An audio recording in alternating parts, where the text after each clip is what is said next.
They came from different worlds with different atmospheric pressures, so they'd be easily spotted. He says this is what went later on to much of the Greek myth and the folklore about the giants. The Lyrians also are the people who in the past have taken earth people and mixed them with fish and with animals and other things, creating the old stories of mermaids and different things. Those things actually kind of happen. But their bodies, after a few incarnations, will deteriorate down to normal size because of the sun that they're living within. It will come back down.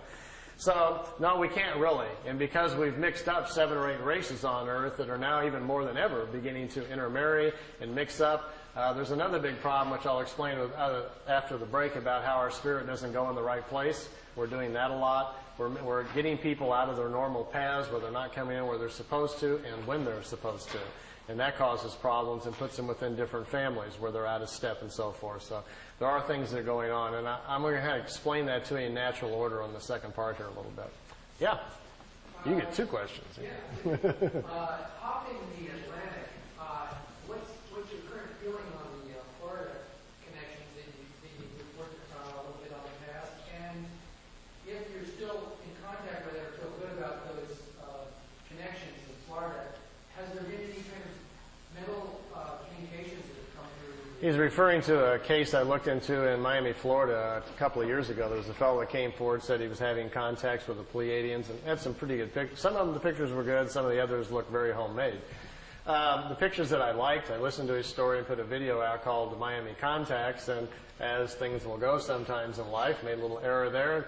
Tape had only been out about 6 months when I discovered that 3 of the pictures at the end were fakes, and that the craft that was supposed to be flying along beside him down the freeway wasn't a craft at all. Instead, it was a blimp from Virgin Lightships in Orlando, Florida. So I kind of stepped in it there.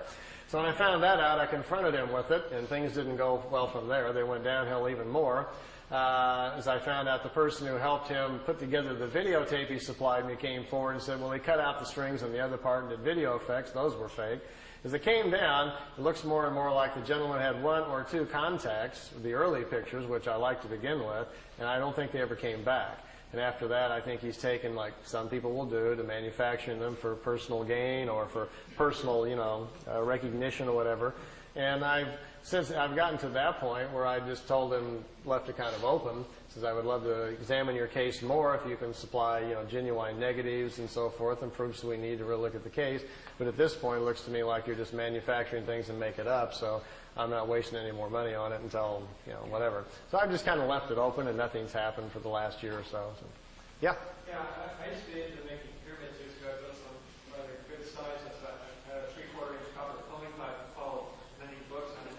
That pyramid phenomenon is supposed to sound very fantastic. Do you have any no pipes over there. Size of the plans or what they actually did? The pyramid itself, you can't stand up in it. It's probably this high, and it's solid copper. There's no tubes. It's a solid copper frame. Really, the solid ones are the only thing that really work. The tube ones are very, very mild, and the effect is not very strong. But the dimensions are same as the Great Pyramid, the standard pyramid geometry. It's a 4-sided pyramid, just like the Giza Pyramid. The top of it, though, has a little device on it. It's an accelerator that accelerates the mind waves.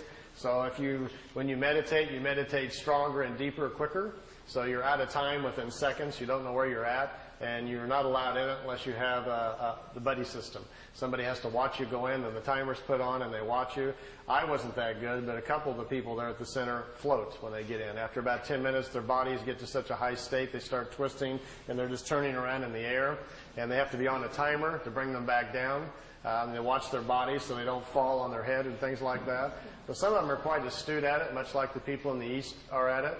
The accelerator is no longer there. It was taken from Billy. The Pleiadians took it back. They made it for him and provided it. They took the accelerator back, so it's no longer on the pyramid. But this pyramid's solid copper.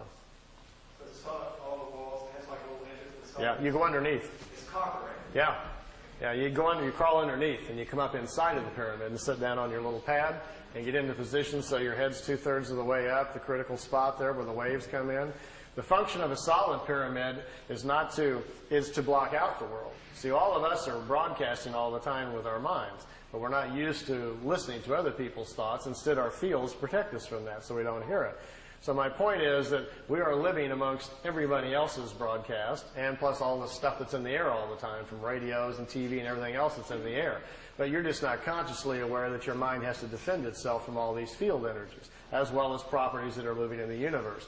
The function of a solid copper pyramid, once you get in, and the reason it's copper, that's the best defense against other kinds of field energies. So you're isolated more, and that's what you're after. By becoming more isolated, your mind then no longer has to defend or protect itself, so to speak, from outside influences, and then can better do its own work. That's the concept. And then if you have an accelerator, you're no longer, not only are you not protecting yourself, you're turning up the volume on your own mind, so you just move forward on the evolutionary scale about 1,000 years there, or 1,000 lifetimes very quickly, by suddenly being isolated, having your own field intensified. So there's a whole process Billy puts the people in the group through to learn clarity of thought, power of observation, to see things clearly. He doesn't let anybody in the pyramid who emotionally is out of balance, is prone to fears, anxieties. You have to learn to control all that before you're even allowed in it.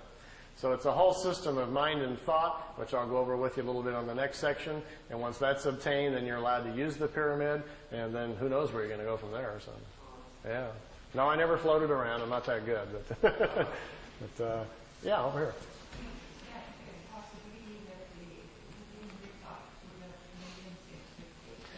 They said that they were, after the third year, they told him that expectations were 32%. That's about where it was at. The contacts were stopped because Billy's health was failing rapidly from trying to control the group around him, which was getting very out of control.